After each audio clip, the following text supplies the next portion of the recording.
I want to talk Manchester United with you, Dean. They've been linked with Gyokeres from Sporting. Would he be the answer for them? I think he could be. I think he's probably one of the best I've seen since Didier Drogba in terms of leading the line as a lone striker. It's such a difficult role. It's really changed over the last decade or so of what's required of you as an out-and-out striker on your own. Goals maybe haven't been as important to a lot of teams that play with that player. That player, has to create space for the wide players to be the threat.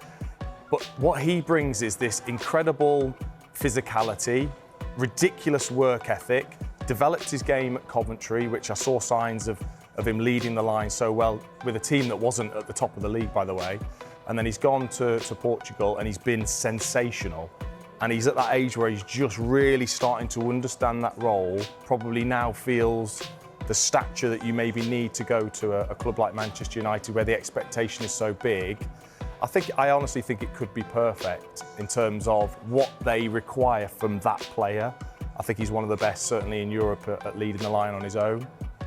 Is there a worry, though, because he's never played in the Premier League, that it might not be the place for him? No, I don't think so. I think he's played in England. The Championship is no easy league to play in, and the requirements physically for that league that you've got to go through. So I don't, and I think the development and how quickly he's developing, and more probably still to come, I don't see why you wouldn't just look at him. And I'm surprised there's not more clubs that are clamouring to get his signature, because I think he's only going to get better.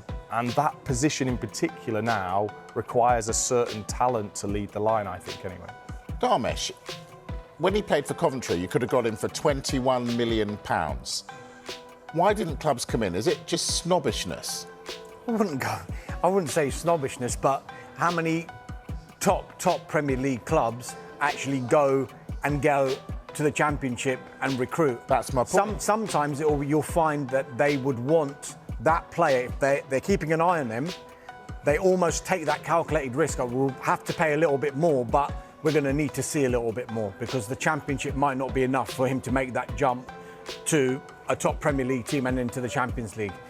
It's the Portuguese league, number one. His record has been incredible, but also you've got to remember that he was scoring goals in the Champions League, scored a hat-trick against Manchester City as well in the Champions League last season. So he has shown that he can do it at that level.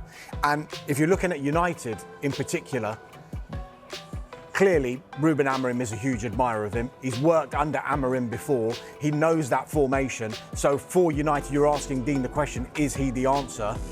I mean, United have got a lot of work to do in all areas of the pitch, but if he wants to play in that formation and continue with that formation, and we've got no reason to believe that he won't, because he's very stubborn in that formation, is Amorim, you would think that someone like Viktor Gyökeres would be absolutely perfect, because he knows the manager and he knows that formation back to front. So it would be a fantastic signing if United can get it over the line. There was all this talk about he wants to play Champions League football. Ruben Amorim was very, very pointed in one of his news conferences when he said, I only want players who want to play for Manchester United. It doesn't matter if we've got European football or not. If players are saying, I want to move to a Champions League club, I don't want that player to come to United. And I think he meant that regardless of whether United were in European football or not. He wanted them to come because it's Manchester United. So it'll be a test now of United's pull. But I just wonder whether the likes of Cunha and possibly Bryan Mbeumo coming as well, whether that kind of signing can attract a player. I don't know if Dean's got a comment on that. When you see, if you're 50-50 about joining a club and then you see the kind of recruitment a club is making, you think, oh, right, they're going somewhere here. I want to be part of it. Yeah, I mean, it's normally one of the first questions you ask when you go and see the club and the manager is what are your ideas? Certainly as a slightly arrogant striker, you want to know who is going to supply you, and whether you're looking to bring in other players, or is it going to be the players that are currently there? I mean, there are so many other facets that you think about when you're making a move, but as a striker, certainly, I think it is more of a draw to any player if you're seeing an Mbueumo being signed and a Cunha and those creative players, and the club are looking to improve massively as well with that. Do Manchester United still have that pull?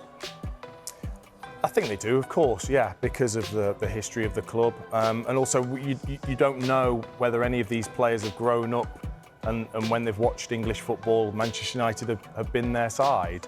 And ultimately, they can still pay the big money. And, you know, I'm not ashamed to say it, that you think of those things. If you've got two clubs looking at you and one of those is offering you a lot more money, an extra year, maybe guaranteeing you that you're going to start games, those things are important to a player still. Should be said here, United have made initial contacts via intermediaries over Viktor Gyökeres. So there hasn't been any club-to-club contact as far as we're aware at this stage.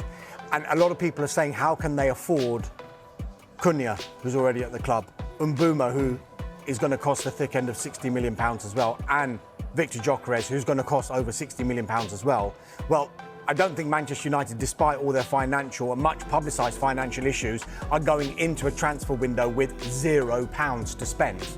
They will have a certain budget, which we understand to be covered by Cunha and Mbueumo, and then maybe they will have to make sales to be able to fund a deal for someone like Gyökeres. But if you look at the players that they're signing in Cunha and Mbueumo, is that almost a message as well to the current players who are there, who could have played in the number 10 positions? Rashford, Sancho, Anthony, Garnacho, thanks, but we're going to listen to offers for you. And I'm sure United are expecting offers for these players to be able to fund the rest of their window.